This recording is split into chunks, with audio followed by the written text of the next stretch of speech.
करके पुकार रहा है, नारायण मेरी रक्षा करो, नारायण मेरी रक्षा करो। आज भगवान ने तुरंत अपने पार्षदों को भेज दिया।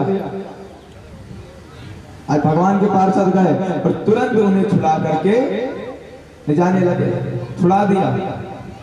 तो महाराज यमराज के जो दूत थे, यमदूत जो थे, उन्होंने पूछा भैया तुम कौन, हम इसको लेकर जा रहे हैं, तुम कहां से चार चार चमकीले चमकीले आ गए भाई। तो कहने लगे भैया आप लोग कौन हो। कहते हम यमराज के दूत हैं। तो कहते हम नारायण के पार्षद हैं, विष्णु के पार्षद हैं। तो यमदूत कहने लगे देखो हमारे काम में विघ्न मत डालो, हमारे प्रभु की आज्ञा है कि जाओ अजामिल को लेकर के आओ, तो हम लेकर जा रहे हैं। तो पार्षदों ने कहा है कि हमारे भी प्रभु की आज्ञा है कि जाओ अजामिल को बचाओ, तो हम बचाने आए हैं। हमारा यमदूत और इन दोनों में वाद विवाद बड़े, यमदूतों को सब पार्षदों ने मार के वहीं से भगा दिया। अब जो यमदूत थे बड़े गुस्सा हो गए, पार्षदों पे नाराज, यमराज पे नाराज। तो तुरंत अपना पास वगैरह दंड लेकर के यमराज के सामने गए और जाकर के सब कुछ पटक दिया सामने। कहते महाराज हमको आपके यहाँ नौकरी नहीं करनी। कि भैया क्या हो गया। कहते अरे आपने कहा था कि जाकर के अजामिल को लेकर आओ। और जब मैं वहां पर पहुंचा और हम अजामिल को लेकर आ ही रहे थे कि उसी समय कोई चार चार चमकीले चमकीले चार चार हाथ वाले लोग प्रकट हो गए, उन्होंने हमें मार के भगा दिया। अच्छा कौन थे। कहते महाराज हम जब उसको लेकर के आ रहे थे तो वो नारायण नारायण नारायण नारायण चिल्ला रहा था, उतने में वो दो लोग आ गए और यमराज ने जैसे इनके मुख से नारायण का नाम सुना तुरंत इनका मुंह दबा दिया। अरे चुप हो जाओ, पागल हो गया।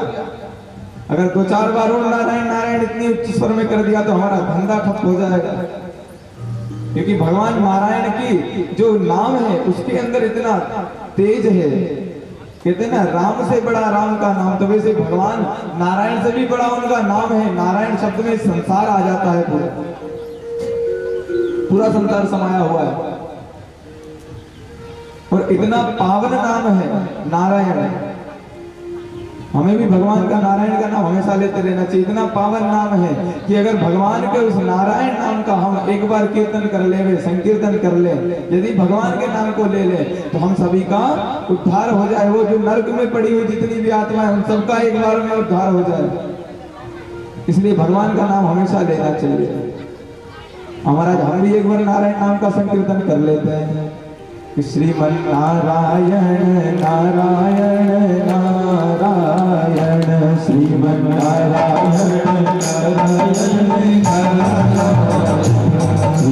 नारायण नारायण नारायण श्रीमन नारायण।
इसलिए प्रभु का नाम हमेशा लेते रहना चाहिए।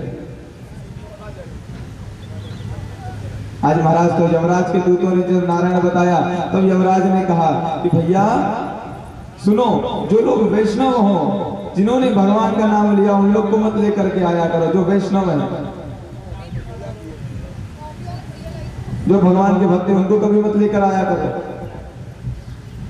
तो कहते प्रभु देखो ये इतने झंझट हमें समझ में नहीं आते।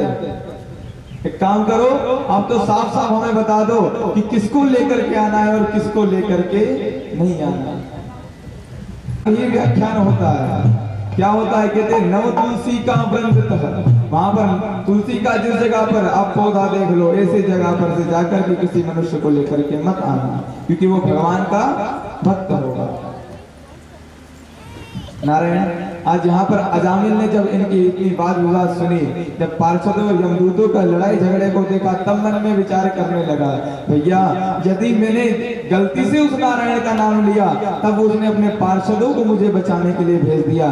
शायद अगर मैं हकीकत में उस नारायण का नाम लेता तो आज साक्षात वो मुझे बचाने आ जाते।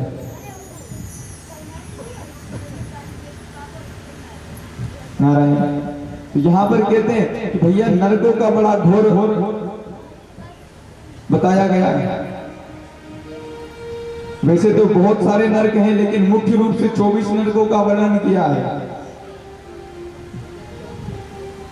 अंध, तामिस्त्र, तामिस्त्र, रौरव, महारौरव, कुंभीपाद, इस प्रकार के 24 नरक हैं। कहते हैं महाराज, जो लोग अपने घर में आए हुए अतिथियों को टेढ़ी नजर से देखते हैं ना, ऐसा होता है कई बार। तो आपके घर में कोई आ गया तो मन में एक व्यक्ति होता है जिसको हर्ष होता है, खुशी होती है, क्या है घर में कोई अतिथि आया है, अतिथि देवो भव। और एक होता है ये भगवान ये कहां से आ गया। तो अपने घर में आए हुए अतिथियों को जिसे टेढ़ी नजर करके देखता है, कहते हैं नर्क में जब वो जाता है तो चील कौवे उसकी आंखें नोच नोच के खा लेते हैं। एक नर्क के बारे में तो मैंने बताया था परसों के दिन कि जो लोग मदिरा पान करते हैं ना, उनका साथ पता है क्या किया जाता है? खोलता हुआ एकदम गर्मा गर्म एकदम लोहा उसको पिघला करके पिला दिया जाता है। बड़ा कष्ट होता है। और एक नर्क के बारे में तो आप लोगों ने भी पहले से भी सुन रखा होगा।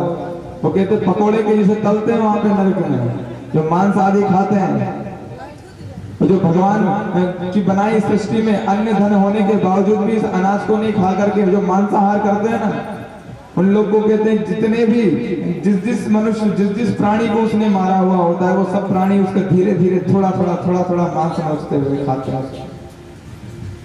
अगर आज खुद भयंकर नरकों का वर्णन किया, आज जब परीक्षित जी ने सुना तो एकदम घबरा गए, कहने लगे बस बस प्रभु अब बस करो, ज्यादा नहीं जानना हमें कुछ भी, इतना ही काफी है।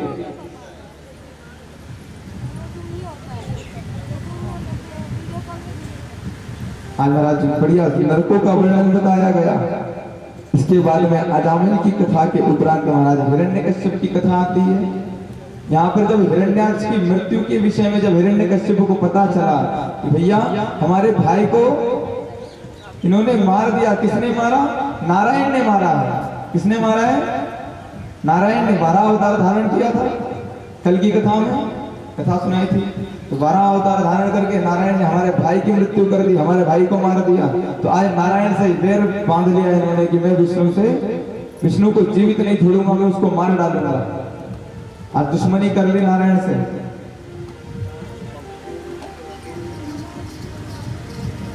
अब महाराज इसने सोचा कि अब वो तो विष्णु है, मेरा भाई इतना ताकतवर था और मुझे भी कुछ शक्तियां चाहिए उस नारायण से लड़ने को, विष्णु से लड़ने को। तो क्या किया जाए?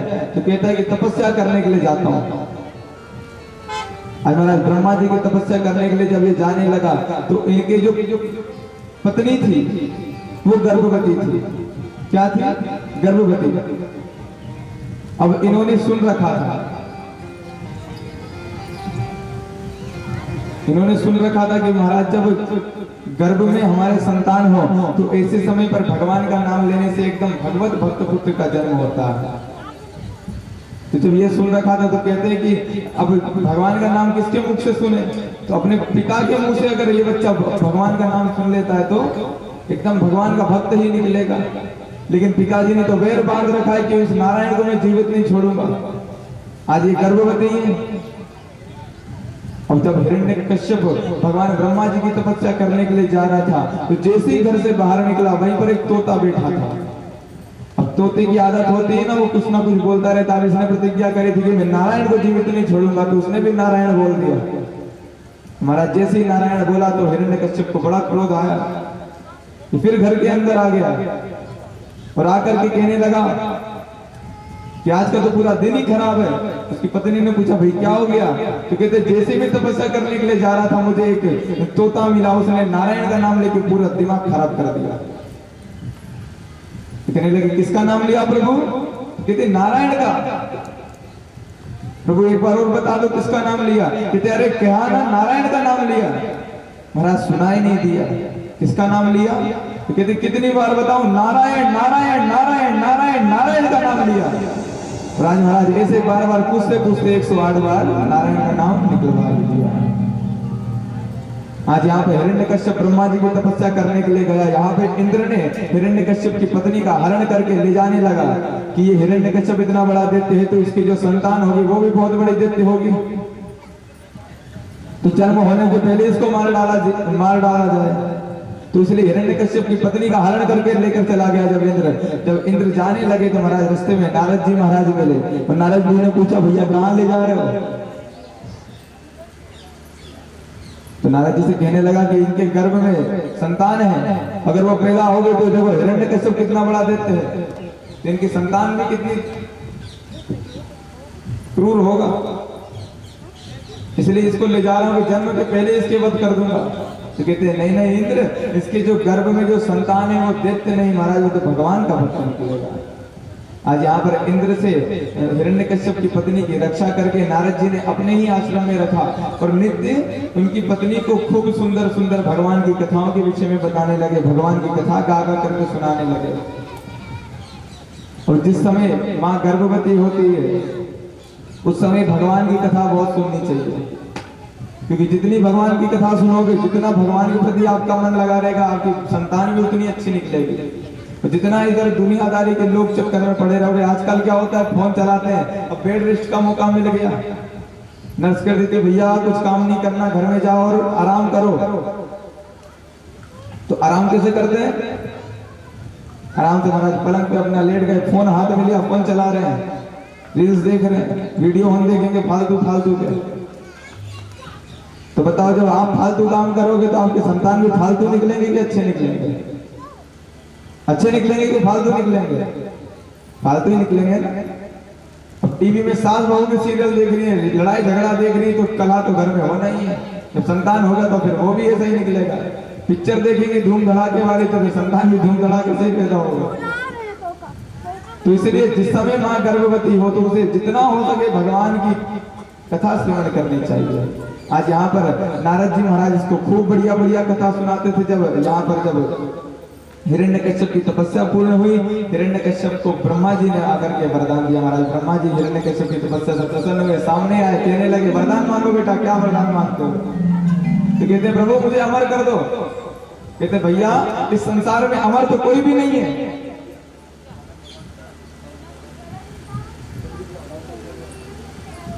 इस संसार में तो अमर कोई भी नहीं है, कुछ और बात हो। तो कहते हैं एक काम करो, मुझे वरदान दो कि ना मैं इंसान से मरूं ना जानवर से मरूं। क्या वरदान मांगा? ना इंसान से मरूं ना जानवर से मरूं। भगवान ने कहा तथास्तु। और कहते हैं ना दिन में मरूं ना रात में मरूं। ब्रह्मा जी ने कहा ठीक है, ना अंदर मरूं ना बाहर मरूं, ना ऊपर मरूं ना नीचे मरूं। हर जगह से वरदान ले लिया महाराज, ना अस्त्र से मरूं ना शस्त्र से मरूं। इस 365 दिन जो होते हैं, 12 महीने जो होते हैं, 12 महीनों में एक भी महीने में ना मरो। भगवान ने कहा ठीक है भैया तथास्तु, वरदान दिया। आज वरदान देकर के ब्रह्मा जी चले गए। हिरण्यकश्यप बड़ा अपने घमंड बल में चूर हो गया और जहां देखो सभी को ललकारता फिरता, सभी के ऊपर खूब अत्याचार करने लगा। जितने भी देवता लोग थे सभी के सभी महाराज गुफाओं और कंदराओं में जाकर के निवास करने लगे हिरण्यकश्यप के डर से। नारायण आज हिरण्यकश्यप के डर से सभी लोग गुफाओं कंदराओं में घुस गए छुपने के लिए। अब यहाँ पर जो इनकी जो पत्नी थी, अब उनके भी गर्भ से संतान हो गई और बड़ी भगवान की तरफ उसका बड़ा आसक्ति था। नाम क्या था? प्रहलाद। क्या नाम था? प्रहलाद नाम था। हमारे प्रहलाद जी को गुरुकुल में पहुंचा दिया पढ़ने के लिए। तो गुरुकुल में पहुंचाया तो यहाँ पर जाकर के जब गुरुकुल में गए तो कुछ दिन जब गुरुकुल में निवास किया तो इनके पिताजी आए और आकर के पूछने लगे, बेटा कैसे हो? बस पिताजी बहुत अच्छे। गुरुजी ने क्या सिखाया? तो कहने लगे, महाराज गुरुजी ने यही सिखाया। इतने दिनों में क्या सीखा? कहते ये सीखा कि भगवान कौन है, भगवान कौन है, भगवान का स्वरूप कैसा है, भगवान का क्या नाम है, भगवान कैसे दिखते हैं, भगवान के कार्य क्या है। और हिरण्यकश्यप ने कहा, हाँ बेटा बहुत अच्छी चीज सिखाई, लेकिन तुम्हारा भगवान कौन है? तो कहते हमारे भगवान परम पिता नारायण है। महाराज अपने ही शत्रु का अपने पुत्र के मुख से नाम सुनकर बड़ा क्रोध आया और तुरंत प्रहलाद जी को अपनी गोदी से नीचे उतारा और शडारकम जी के पास जाकर के कहने लगे, उनके गुरु जी थे उनके पास जाकर के कहने लगे, ये तुम मेरे बच्चे को क्या उल्टी सीधी ज्ञान गणित पट्टी पढ़ा रहे हो? तो कहने लगे, महाराज हम इसको कुछ नहीं सिखा रहे, तो पहले से ही सिखाया है। हिरण्यकश्यप ने कहा, मुझे कोई फालतू के बाद विवाद नहीं चाहिए, अब मैं अगली बार आऊंगा एकदम अच्छे से इसको समझाना पढ़ाना। हाँ ठीक है महाराज। अब ज्यादा एकदम इसके ऊपर कठोर निगरानी रखने लगे और कुछ दिन बीते। एक दिन गुरुजी कहीं बाहर गए। आज महाराज जब गुरुजी बाहर चले गए तो यहाँ पर जो प्रहलाद जी थे इन्होंने अपने सारे मित्रों को बुला करके कहने लगे, भैया आओ हम सभी लोग एक खेल खेलते हैं। क्या खेलते हैं? एक खेल खेलते हैं। कहते महाराज कौन सा खेल? कहते भगवान को प्रसन्न करने वाला खेल। अच्छा ये भगवान कौन है? तो आज प्रहलाद जी महाराज बता रहे हैं कि भगवान ऐसे हैं, भगवान की भक्ति करनी चाहिए। तो कहते हैं अच्छा भैया अगर तुम्हारे भगवान के पीछे पड़ेंगे तो क्या हमें हमारे जीवन में कुछ कार्य करने की आवश्यकता नहीं पड़ेगी, सब कुछ हो जाएगा? तो कहते हैं जीवन की किसी भी चीज की चिंता करने की कोई आवश्यकता नहीं है, बस भगवान की शरण ग्रहण करनी। बोलते ना, हुई है ईश्वरी जो राम रचि राखा, होता वही है जो भगवान ने सोच कर रखा है। तो फिर चाहे आप कुछ भी कर लो वो कार्य तो होकर ही रहेगा, चाहे कितना भी हाथ पैर मार लो, होता वही है जो प्रभु ने सोच रखा है। हुई है ईश्वरी जो राम रचि राखा। तो भगवान ने जो आपके लिए विचार कर रखा है, जो आपके लिए सोच रखा है वो तो आपको मिलेगा, चाहे तुम कुछ भी करो। तो इसलिए भगवान अनन्यास चिंतयन्तो माम, भगवान की प्रतिज्ञा है कि जो अनन्य भाव से मेरे ही भजन में लगा रहता है, मेरे भक्ति करता है, मैं उसको हमेशा उसके हर चीज की व्यवस्था करता हूँ। नारायण आज ये सुनाने लगे तो कहते हैं अच्छा भैया तुम्हारे भगवान तो बड़े अच्छे हैं, तो इनको प्राप्त कैसे करें? तो कहते हैं कि भगवान को अगर प्राप्त करना है तो इनका गोविंद का भजन करो, गोविंद के नामों का संकीर्तन करो, गुणगान करो। आज महाराज जैसे कहा तो बढ़िया सुंदर संकीर्तन करने लगे, जितने भी थे सभी लोग संकीर्तन करते हैं। हरे राम राम राम सीता राम राम राम, हरे राम राम राम सीता राम राम राम, हरे राम राम सीता राम राम राम, हरे राम राम सीता राम राम राम, हरे राम सीता राम राम राम, हरे राम सीता राम राम राम, हरे राम सीता राम राम राम।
कश्यप को बड़ा क्रोध आया। कहते क्या सीखा तूने इतने दिनों में ये नारायण नारायण जाप करना? तो कहते प्रभु पिताजी मैंने एक चीज और भी सीखी है। क्या? कहते नवधा भक्ति, भगवान की भक्ति क्या होती है, भगवान की भक्ति कैसे करनी चाहिए, भगवान की भक्ति कैसे करनी चाहिए। 9 प्रकार की भक्ति का वर्णन कहा गया है। श्रवणम कीर्तनम विष्णु स्मरणम पाद सेवनम अर्चनम वंदनम दास्यम सख्यम आत्मनिवेदनम। कितनी हुई? कितनी हुई? 9 पूरी थोड़ी हुई है, ये तो अर्ध श्लोक बोला है। अभी आधा श्लोक के पद बचे हैं। कितने श्लोक, कितनी भक्ति हो गई? कितनी हुई? कितनी हुई? श्रवणम कीर्तनम विष्णु स्मरणम पाद सेवनम। गिनते जाओ, गिनते जाना। श्रवणम कीर्तनम विष्णु स्मरणम पाद सेवनम अर्चनम वंदनम दास्यम सख्यम आत्मनिवेदनम। कितनी हुई? 9 पूरी हो गई। मतलब मैंने पूरा बोला है ना। तो 9 प्रकार की भक्ति बताई गई है। श्रवण करना कि भगवान की भक्ति, श्रवण आप एक भक्ति आप लोग कर रहे हो, श्रवण कर रहे हो कथा को, तो ये भी भक्ति है। भगवान की कथा को खूब श्रवण करो। श्रवणम कीर्तनम विष्णु, कीर्तन करो, खूब झूम झूम करके नाचो, खूब आनंद लो, खूब उमंग में तालियां बजाओ। अच्छा आप लोग ताली नहीं बजाते हो भजन वगैरह में? भजन इत्यादि जब होते हैं तो एकदम ऐसे करके बैठे रहते हैं, मुंह लटका करके ऐसे। बताओ ये कौन सी बात होती है भाई? कहते भगवान के सामने जो व्यक्ति नाच लेता है उसे 84 की योनियों में नाचने की आवश्यकता नहीं पड़ती। शादी ब्याह में जाते हो तो खूब ठुमका लगा लगा के नाचोगे, वहां शर्म नहीं आती महाराज। और भगवान के सामने नाचने में बहुत शर्म आ जाती है। आती है शर्म?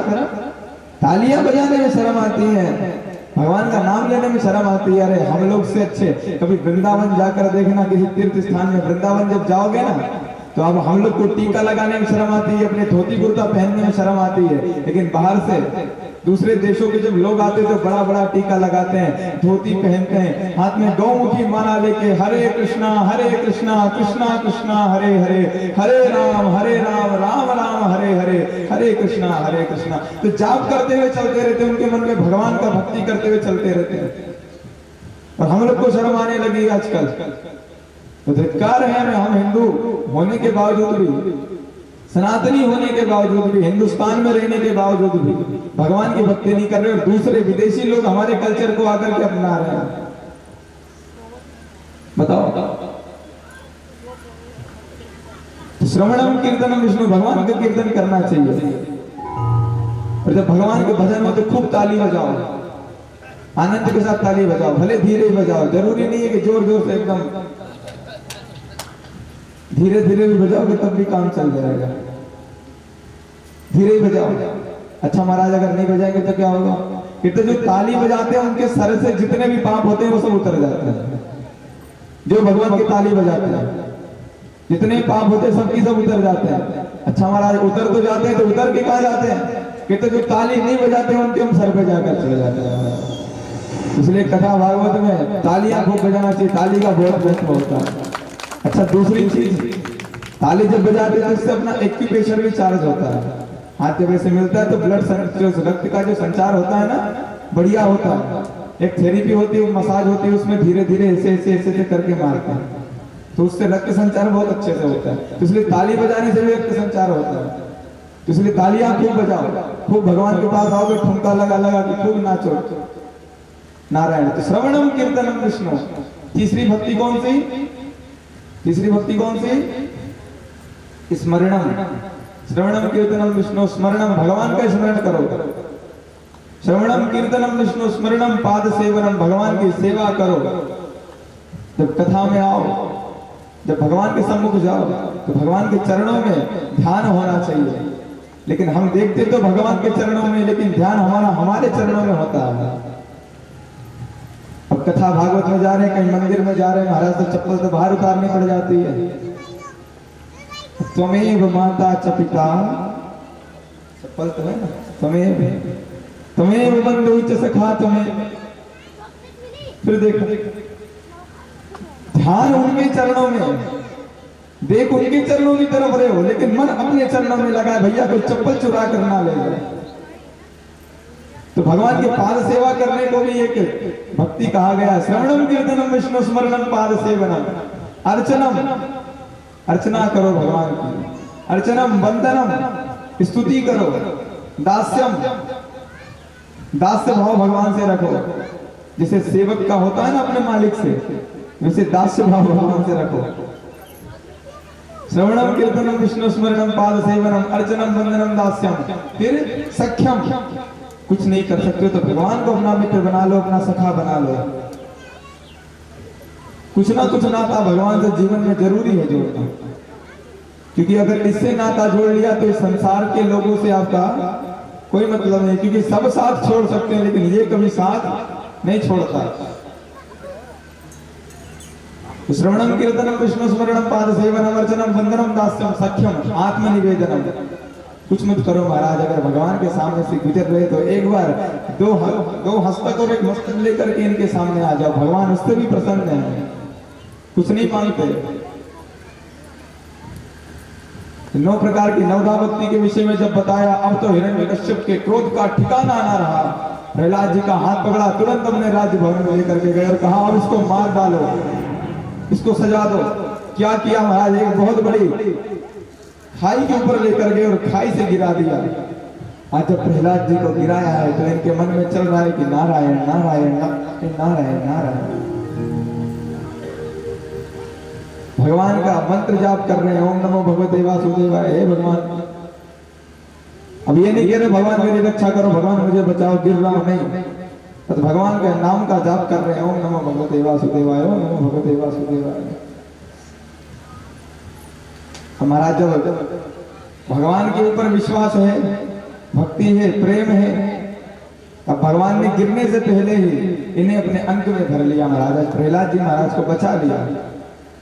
फिर सोचा क्या किया जाए, कि जैसे होलिका दहन होता है तो हिरण्यकश्यप की बहन थी होलिका, उसको वरदान था वो अग्नि में कभी जल नहीं सकती, उसके पास शायद ऐसी एक चादर थी जिसको ओढ़ने से वो अग्नि से कभी नहीं जल सकती थी।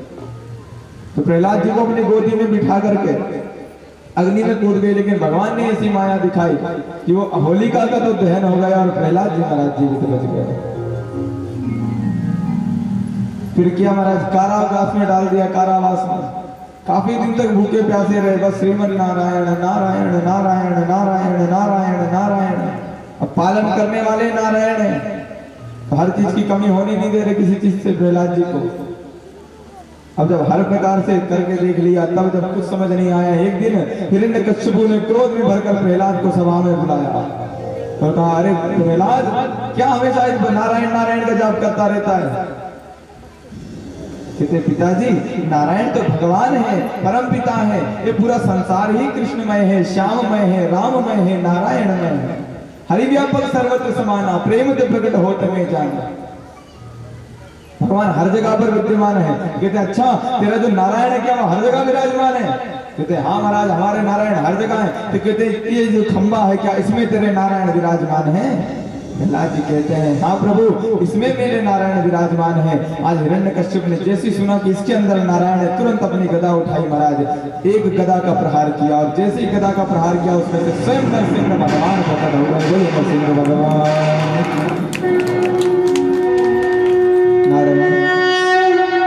आज नरसिंह भगवान प्रकट हुए। नरसिंह भगवान का जैसे प्राकट्य हुआ तो हिरण्यकश्यप देख करके डर गया नरसिंह भगवान के विकराल स्वरूप को।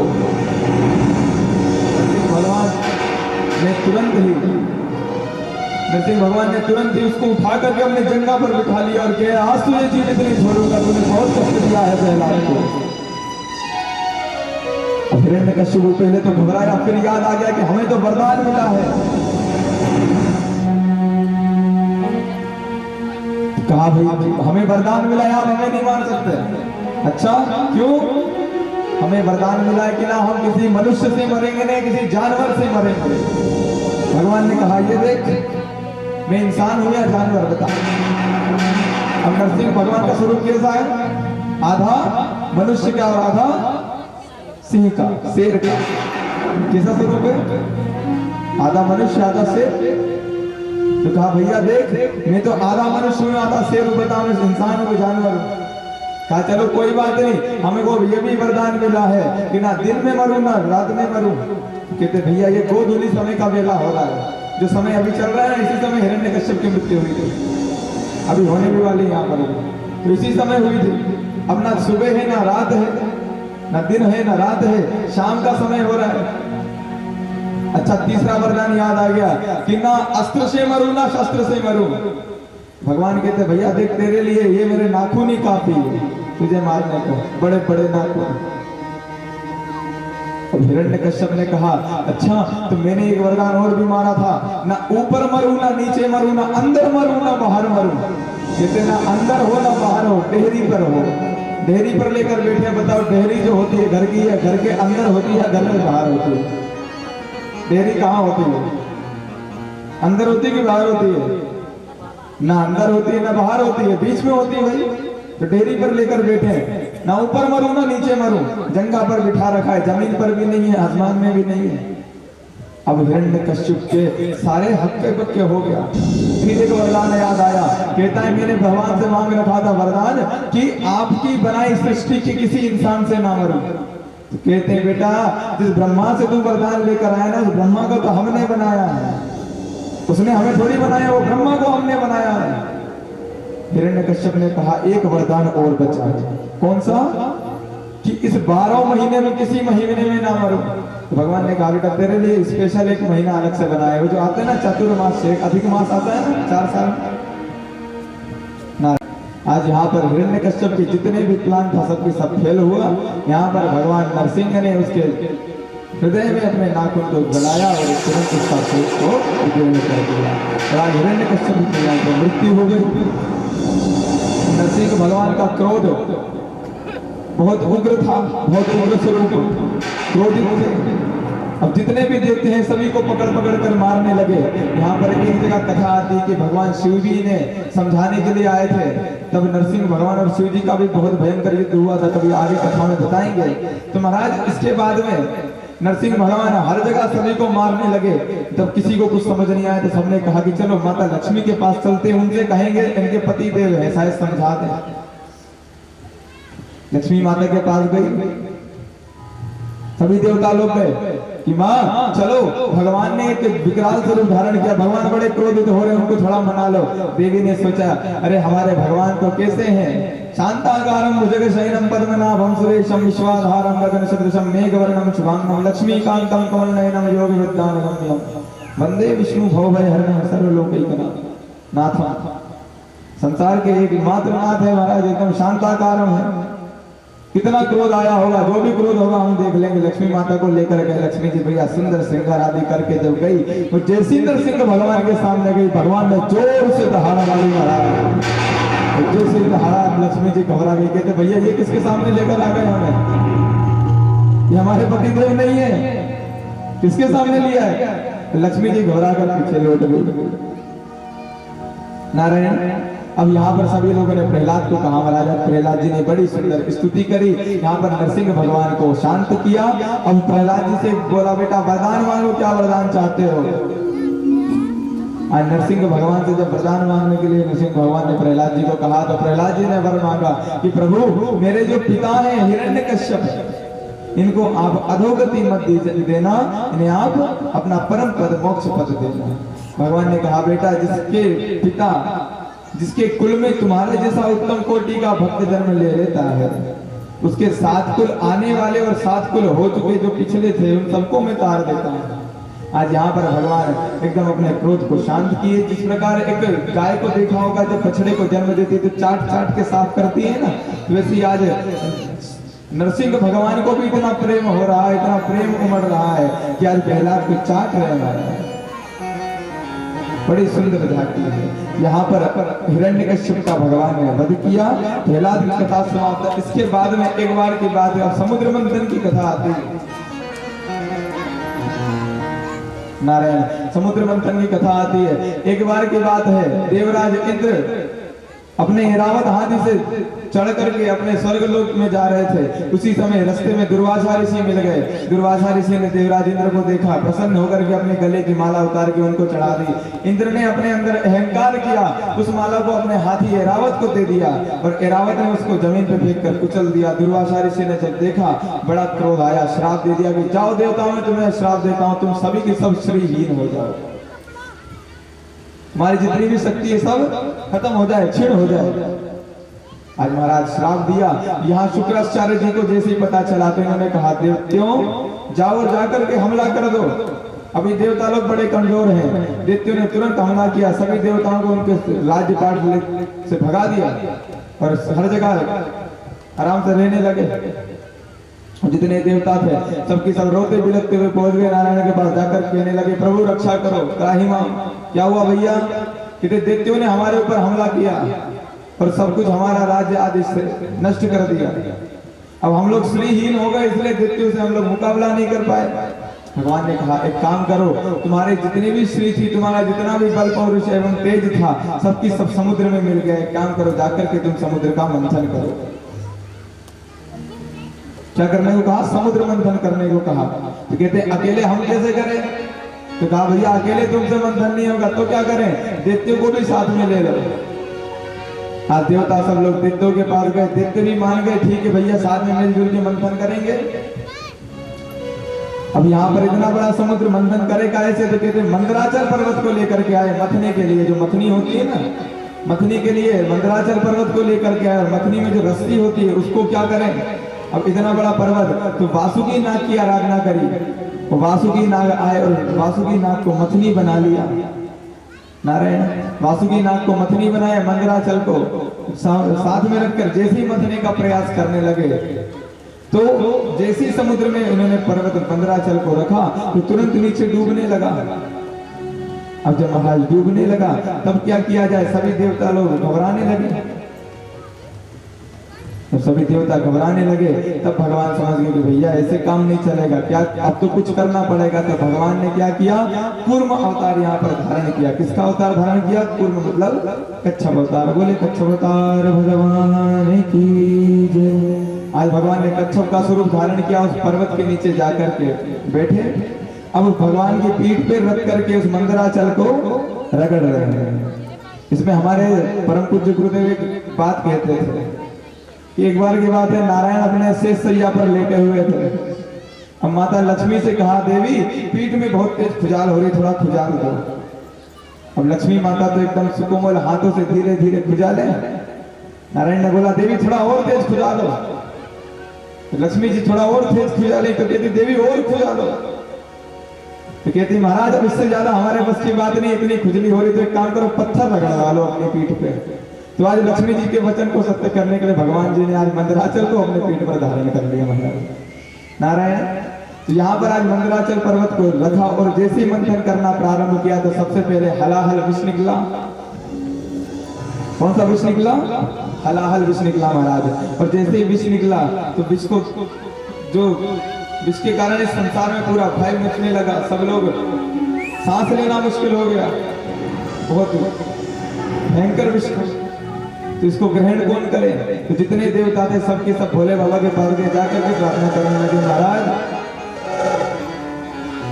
हलाहल विष निकला है, कृपया करके ग्रहण करो। तो भोले बाबा ने थोड़ा अपनी पार्वती माता की तरफ देखा और पार्वती जी की तरफ देख करके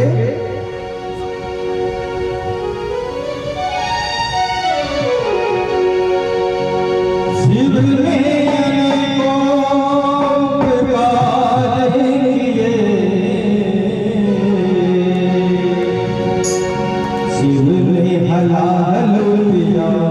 जग के लिए हम सब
यार हुए निकला यार हुए निकला भुवन बदलने लगा भुवन बदलने लगा भुवन बदलने लगा काम निराला करना मेरे हम सगरे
नाम लेके बताओ एक बार सब लोग, बोलो राम।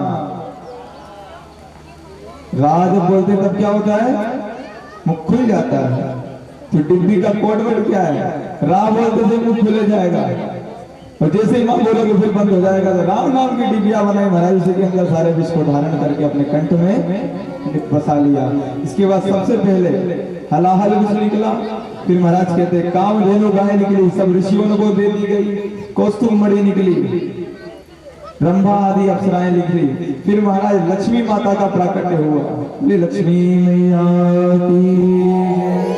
समुद्र से लक्ष्मी माता का प्राकट्य हुआ, और जब लक्ष्मी माता का जन्म प्राकट्य हुआ तो महाराज जितने भी देवता थे सब लोग उनकी सुंदरता को देख करके प्रभावित हो गए। उनकी सुंदरता को देखकर प्रभावित हो गए, और सब चाहने लगे कि काश ये हमें मिल जाए, देवी से हम विवाह कर लें। तो जितने देखते थे सब एक तरफ, दानव एक तरफ, जितने देवता थे सब एक तरफ, ऋषि मुनि सब लाइन में लगे कि काश ये हमसे विवाह कर लें। बड़ी सुंदर है माता का स्वरूप। अब लक्ष्मी जी को जब सभी ने देखा महाराज, तो लक्ष्मी जी ने कहा कि एक काम करो, अब इतने सारे हो, किसी एक से मुझे विवाह करना है, तो एक काम करो सब लोग लाइन लगा के खड़े हो जाओ, जो पसंद आएगा मुझसे विवाह कर लूंगी। नारायण। तो लक्ष्मी माता ने जब ऐसा कहा तो सारे देवते एक तरफ खड़े हो गए। जब राक्षसों की लाइन में गई तो उनके शरीर में राक्षसों का देह देखकर एकदम घबरा गई, कहते ना ना भगवान, हम तो तुमसे विवाह नहीं करना, किसी से भी कोई पसंद नहीं आया। फिर देवताओं में आई, यहाँ पर आकर के क्या देखती हैं कि अच्छे अच्छे बड़े बड़े देवता है, लेकिन एक से बढ़कर एक, एक से बढ़कर एक, एक से बढ़कर एक है। किसी में कुछ कमी है, किसी में कुछ कमी है। शिव जी के सामने आए, शिव जी को देखे कहते हैं यहाँ बड़े सुंदर हैं, सब कुछ तो बढ़िया है, लेकिन वेश थोड़ा अर्धंग है। भस्म लगाते हैं महाराज, मच्छाल पहनते हैं, इनसे विवाह नहीं कर सकते मैं, ओगड़दारी से। आगे गए ऋषियों मुनियों में देखा तो वहां पर बड़े बड़े ऋषि मुनि भी थे, खड़े थे। उनको देखा, दुर्वासा ऋषि खड़े, कहते महाराज सब कुछ तो बढ़िया, लेकिन बहुत क्रोधी है, मुझे इनसे विवाह नहीं करना। आगे चलती जा रही है, जब कोई अपने लायक कोई अच्छा नहीं मिला, अब देखा दूर एक वृक्ष के नीचे एक सुंदर सा मानो बैठा हुआ है कोई। देवी जी ने पूछा भैया वो कौन है? अब बताया वो श्री हरि नारायण विष्णु है। अब इनके पास जाकर के भगवान लक्ष्मी जी ने जैसे ही भगवान के मुख कमल को देखा, एकदम प्रसन्न हो गई, कहती हाँ महाराज हम तो इन्हीं से विवाह करेंगे। नारायण। आज यहाँ पर विष्णु भगवान से इनका विवाह हुआ। ऐसे करते हुए 14 रत्न निकले, और अंतिम में निकला क्या? अमृत का कलश। अमृत जिसके लिए समुद्र मंथन करा गया था ना, मुख्य जड़ ही क्या थी? श्री। तो श्री किससे आती? अमृत से। तो अमृत का कलश लेकर आज भगवान धन्वंतरी जी वहां पर तुरंत प्रकट हो गए। बोले धन्वंतरी भगवान की जय। आज महाराज धन्वंतरी जी अमृत का कलश लेकर के जैसे ही प्रकट हुए तो जितने देवते थे सब उस कलश को लेकर के भाग गए। अब देवता लोग विलाप करने लगे। भगवान ने कहा कोई बात नहीं, टेंशन मत लो, हम देखते हैं। अब महाराज गए जहां पर वो अमृत का कलश लेकर देते मन बैठे हुए थे। अब वो आपस में झगड़ रहे थे, भैया पहले हम पिएंगे, पहले हम पिएंगे। अब भगवान ने क्या अवतार धारण किया, यहाँ पे भगवान ने एक और स्वरूप बनाया। किसका? कहते हैं स्त्री का स्वरूप बनाया भगवान नारायण ने। आज मोहिनी अवतार धारण किया। बोलिए मोहिनी भगवान की जय। महाराज बड़े सुंदर, कहते मोहिनी भगवान का स्वरूप इतना सुंदर कि उनके समान सुंदर स्त्री संसार में कोई नहीं बनी। जब माता लक्ष्मी ने देखा मोहिनी जी को तो उनको भी जलन होने लगी। ये भगवान इतने सुंदर है, बड़ी सुंदर। आज जब देवताओं ने देखा तो एक बार विस्मित हो गए मोहिनी को देख करके। उन्होंने कहा देवी आप कौन? कहते हमारा नाम मोहिनी है। अच्छा देवी, यहाँ पर आप लोग क्या कर रहे हैं? किस बात से युद्ध हो रहा है? कह रहे ये अमृत का कलश है, हम लोग में इसी चीज से युद्ध हो रहा है कि अमृत पहले कौन पिएगा। तो कहते हैं अरे देवतियों, तुम लोग इतने उत्तम कुल में जन्म लिए और इतनी छोटी सी चीज के लिए लड़ रहे हो, आपस में अपने हिसाब से बांट लो। तो कहते देवी एक काम करो, आप भी बांट दो। तो कहते कितने मूर्ख हो, बताओ मुझे ना जानते हो ना पहचानते हो और मुझसे कह रहे हो काम करने के लिए कि आप ये अमृत बांट दो। कहते नहीं नहीं देवी, अब तो हमें यकीन हो गया, अब तो आपसे हाथ से अमृत हम पिएंगे, नहीं तो इस अमृत को फेंक देंगे। तो कहा नहीं फेंको मत, चलो आओ सबको पिलाती हूँ। और जैसे ही यहाँ पर सब लोग आए भगवान ने इशारा कर दिया, सारे देवता भी तुरंत आ गए। अब एक तरफ देवते बैठ गए, एक तरफ देवता बैठ गए। अब इन्होंने देवताओं की तरफ थोड़ा इशारा करके कह दिया महाराज ऊपर का पतला पतला देवताओं को पिला देते हैं, नीचे का गाढ़ा गाढ़ा तुम्हारा।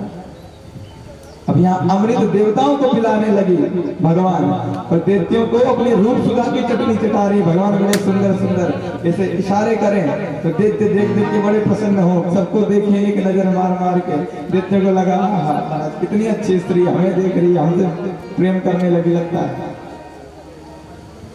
अब यहाँ पर सारा अमृत खत्म होने वाला था, उतने में एक देख के समझ गया कि भगवान कुछ ना कुछ तो दाल में काला है। वो आया और सूर्य और चंद्रमा के बीच में आकर के बैठ गया। अब भगवान ने उसे अमृत पिलाया और जैसे ही अमृत पिलाया महाराज सूर्य चंद्रमा ने इशारा कर दिया कि प्रभु ये दैत्य है, देवता नहीं है। भगवान ने तुरंत अपना स्वरूप बनाया, तलवार निकाली और धड़ से सर अलग कर दिया। अब जैसे ही धड़ से सर अलग हुआ तो एक सर अलग और नीचे का धड़ अलग। अब यही राहु और केतु नाम के जो हमारे 9 ग्रहों में जो 2 ग्रह हैं ये बने बने। अब इतने मूर्ख है देखते, बताओ ऐसे कहीं अकेले में जाके चुपचाप बैठना चाहिए था। अब इतने बड़े बड़े 2-2 हाइलोजनों के सामने बैठेंगे तो दिख तो जाएंगे सूर्य और चंद्र नारायण। अब यहाँ पर भगवान ने मोहिनी अवतार धारण करके देवताओं का कल्याण किया। इसके बाद में जब दैत्यराज बलि को पता चला कि इतना बड़ा छल किया गया है तो दैत्यराज बलि ने फिर सब कुछ छीन लिया देवताओं को मार मार के। और जब सब कुछ छीना महाराज तो फिर सब देवता लोग परेशान हो गए। सभी देवता परेशान हो गए। फिर भगवान नारायण के पास गए, हे प्रभु हमारी रक्षा करो, हमारी रक्षा करो।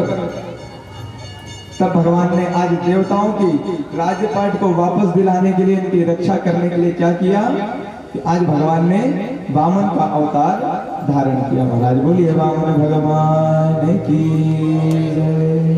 आज महाराज वामन स्वरूप धारण किया।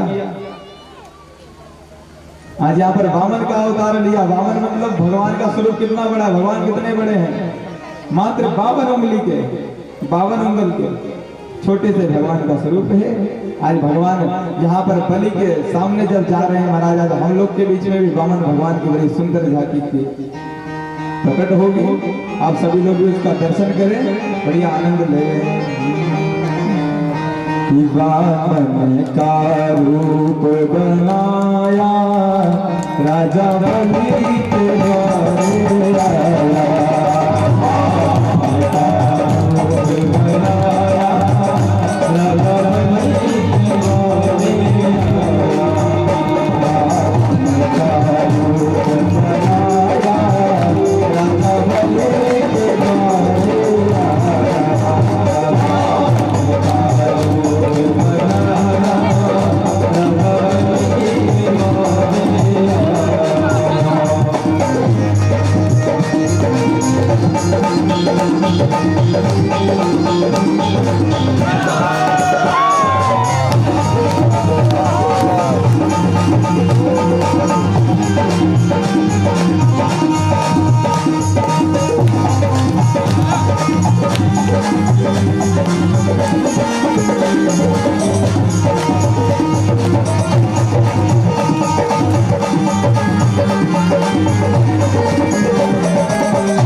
बड़ा सुंदर वामन भगवान का स्वरूप हुआ।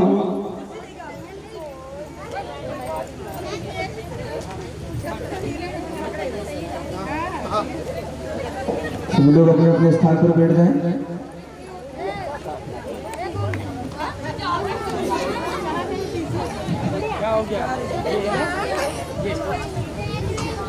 सभी लोग बैठ जाएं अपने अपने स्थान पर।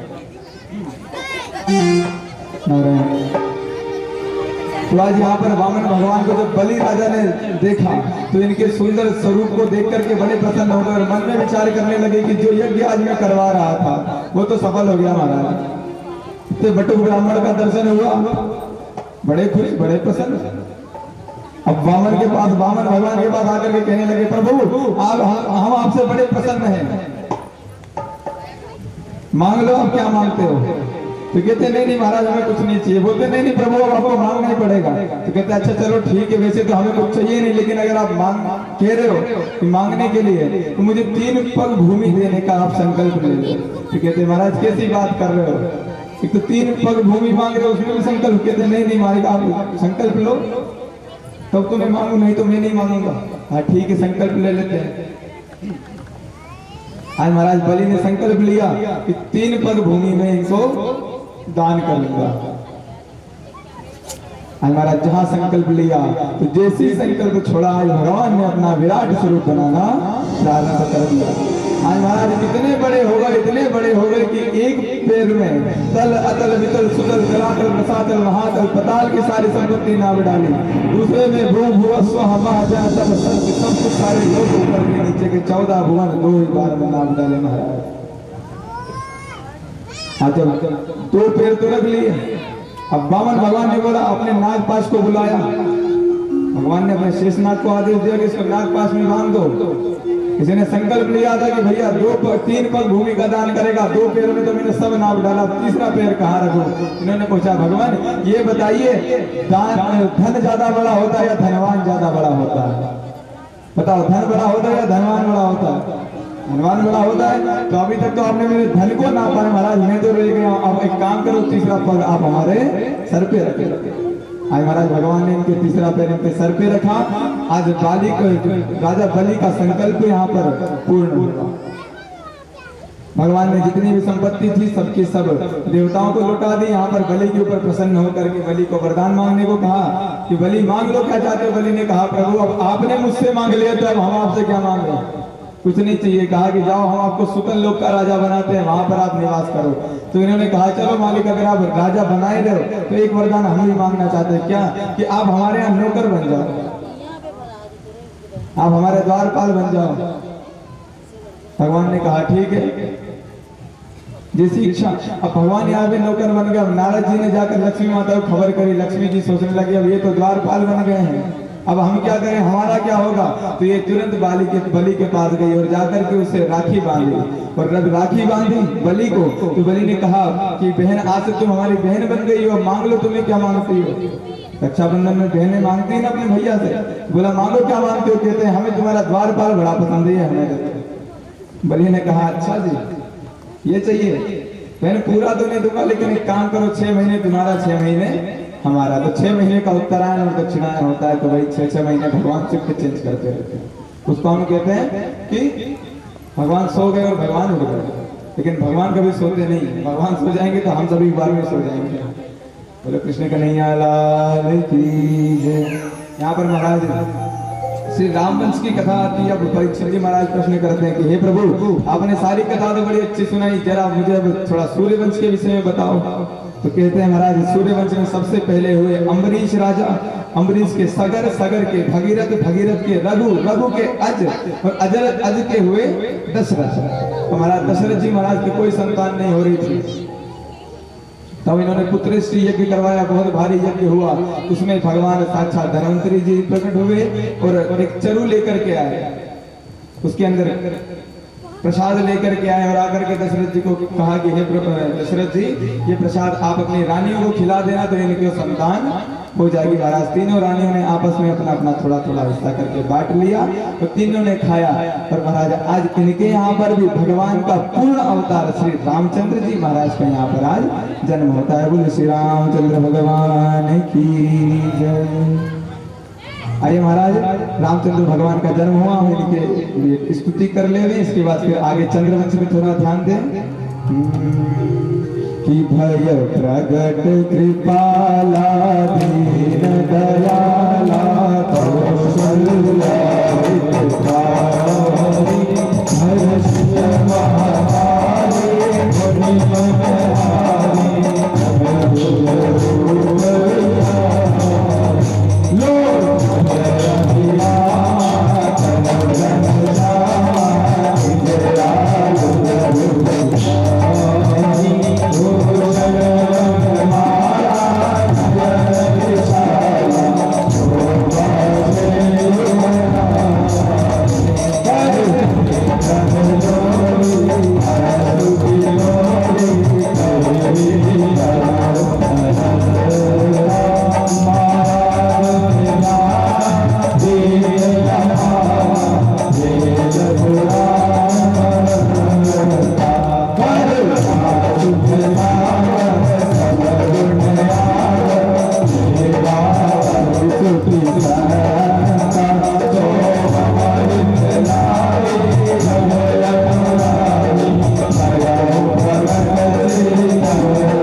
कोई सुयोग्य लड़का मिले तो करे। तब इनके ध्यान में आया कि इनका एक मित्र है, उसका नाम है वसुदेव। वसुदेव जी महाराज बड़े अच्छे इंसान हैं। एक काम करता हूँ, अपनी बहन देवकी का विवाह वसुदेव जी से करवा देता हूँ। आज महाराज वसुदेव जी महाराज के साथ विवाह करवाया तो विवाह के बाद में इसने सोचा कि भाई हमारी जो छवि है संसार में बहुत खराब हो गई है, लोग हमें बड़ा खराब समझने लगे हैं, लोग हमें बड़ा खराब समझते हैं। इसलिए एक काम करता हूँ, जब बहन की विदाई हो रही है तो इसके जो घोड़े हैं इनको हम हाँकेंगे, रथ को हम हाँकेंगे। ऐसा मन में विचार करके महाराज रथ हाँकने के लिए चढ़ गया। अब जैसे ही रथ को हाँकने लगा तुरंत आकाशवाणी हो गई। राजा घोर गर्जना के साथ आकाशवाणी, और आकाशवाणी से शब्द प्रकट हुए, कहने लगे कि हे कंस। आज महाराज जैसे ही कंस ने सुना एकदम क्रोधित हो गया, तुरंत देवकी के केश पकड़े और मारने को उद्यत हुआ। वसुदेव जी महाराज चरणों में पड़ गए कंस के कि भाई कंस, देखो तुम कितने महान राजा हो, तुम्हें स्त्रियों को मारना शोभा नहीं देता, इसलिए इसे छोड़ दो। मैं तुम्हें वचन देता हूं कि इसकी जितनी संतानें होंगी सबको ला करके तुम्हारे पास में दूंगा, सबको लेकर के आऊंगा। आज महाराज कंस ने कहा ठीक है। अब वसुदेव जी बहुत सोच बोलते थे, सत्यवादी थे, एकदम सत्यवादी थे महाराज। और यहाँ पर वसुदेव जी महाराज की बात पे विश्वास करके कंस ने उनको कारागास में डाल दिया। और जब ये कारावास में गए तब महाराज क्या हुआ कि कारावास में जब इनकी पहली संतान हुई तो कंस ने कंस के पास ले जाकर के वसुदेव जी अपने संतान को लेकर के चले गए। देवकी मना करती रहेगी, लेकिन वसुदेव जी महाराज नहीं माने कि मैंने वचन दिया है। अपनी पहली संतान हुई उसको उठा करके कंस के पास लेकर के गए। आज महाराज जब कंस के पास जब पहुंचे तो कंस ने देखा वसुदेव जी की ऐसी दृढ़ता को, वैसे सत्य संकल्प को, तो कंस का हृदय में थोड़ा सा कोमलता आ गई। इसने कहा अरे भाई रहने दो, इसे तुम रख लो, मेरी दुश्मनी तो तुम्हारी 8वीं संतान से है, इससे मतलब नहीं है। मैं 8वीं संतान को मारना चाहता हूँ, उससे मेरी दुश्मनी, इसे रख, इसको लेकर चले जाओ। अब वसुदेव जी बड़े प्रसन्न हुए कि चलो अच्छी बात है, कंस ने हमें छोड़ दिया। अब इसको लेकर जा ही रहे थे कि उतने में नारद जी आ गए। महाराज उतने में ही नारद जी आ गए। और जैसे ही नारद जी आए, नारद जी ने आकर के कहा अरे कंस, ये क्या मूर्खता कर रहे हो? तो क्या हुआ महाराज? कि अरे कमल का फूल देखा है? कहते जी हाँ। तो कमल के फूल को चाहे ऐसे गिन लो या ऐसे गिन लो, बात तो एक ही है।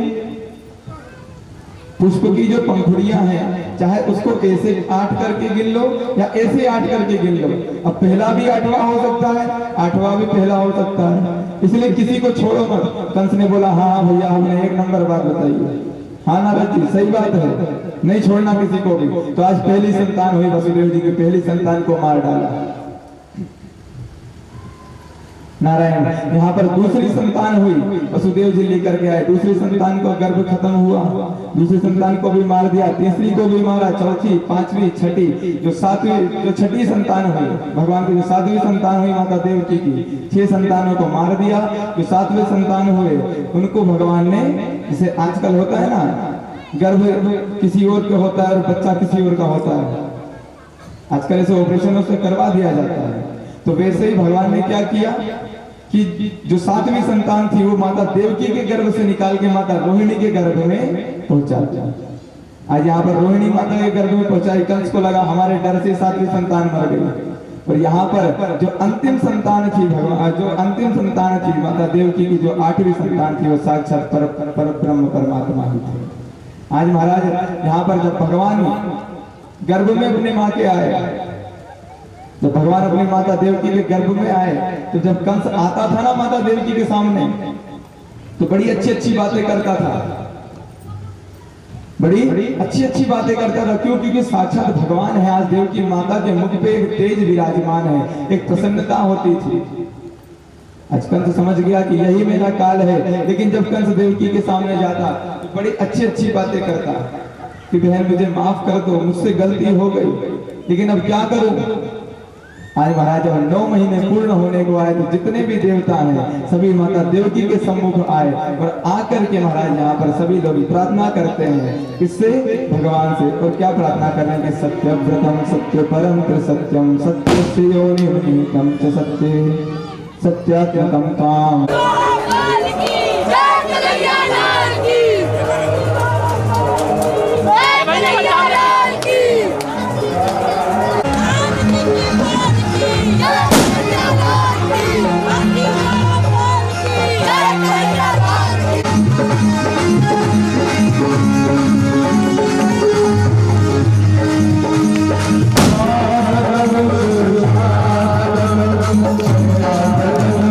Yeah.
जनता देवा सोनि धर्माणि प्रथमान्यो नास्तु हनाकं महिमानः सचन्तर्पूर्वे साध्याः सन्ति कामाय मह्य कामेश्वरो वैश्रवणो ददातु कुबेराय वैश्रवणाय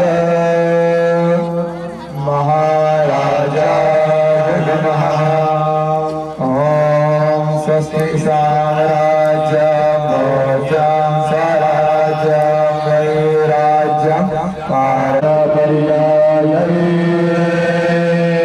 स्यात् सार्वभौमः सर्वादिशान्तादापराधातः पृथिव्यै समुद्रपर्यन्ताय एकराजितो मरुतः परिवेष्टारो मरुतस्यावसङ्ग्रहे आविक्षतस्य कामप्रे विषवतश्चक्षुरोदो विषवतो विषवतो बाहुरुतो विषवतसपात सम्बाहुव्यान्धामते सम्पादतरे द्यावा भूमि जनयन् देव एकः। हरि एकदन्ताय विद्महे वक्रतुण्डाय धीमहि तन्नो दन्ति प्रचोदयात्। हरिः ॐ कात्यायनै विद्महे वासुदेवाय धीमहि तन्नो विष्णुः प्रचोदयात्। हरिः ॐ महालक्ष्मी च विद्महे श्रीकृष्णः प्रचोदयात्। हरिः ॐ वृषभानुजायै च विद्महे श्रीकृष्णप्रियायै च धीमहि तन्नो राधा प्रचोदयात्। हरिः ॐ तानि जन्मान्तर्गतानि च तानि सर्वाणि नश्यन्तु प्रदक्षिणायां पदे पदे। मन्त्रहीनं क्रियाहीनं भक्तिहीनं सुरेश्वर यद्बोधितं मया देव परिपूर्णं तदास्तु मे। अपराधसहस्राणि क्रियन्ते हर्निशं मया दासोऽयमिति मां मत्वा क्षमस्व परमेश्वर। बोले धर्म की जय हो। अधर्म का नाशो अधर्म का नाशो प्राणियों में भावना हो प्राणियों में भावना हो विश्व का कल्याण हो विश्व का कल्याण हो। गौ माता की जय हो गौ माता की जय हो। सत्य सनातन वैदिक धर्म की जय हो सत्य सनातन वैदिक हिंदू धर्म की जय हो। अपने अपने माता पिता की जय हो। गुरुदेव भगवान की जय हो। कृष्ण भगवान की जय हो। राधा रानी सरकार की जय हो। रामचंद्र भगवान की जय हो। जानकी मैया की जय हो। लक्ष्मण भैया की जय हो। अनंत बलवंत सरवंत जी महाराज की जय हो। भद्रकाली सरकार की जय हो। ओम श्री शिव नमः पार्वती पतये हर हर महादेव। हर ओम काल हर कष्ट हर दुख हर दारिद्र्य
माते हरिलाल की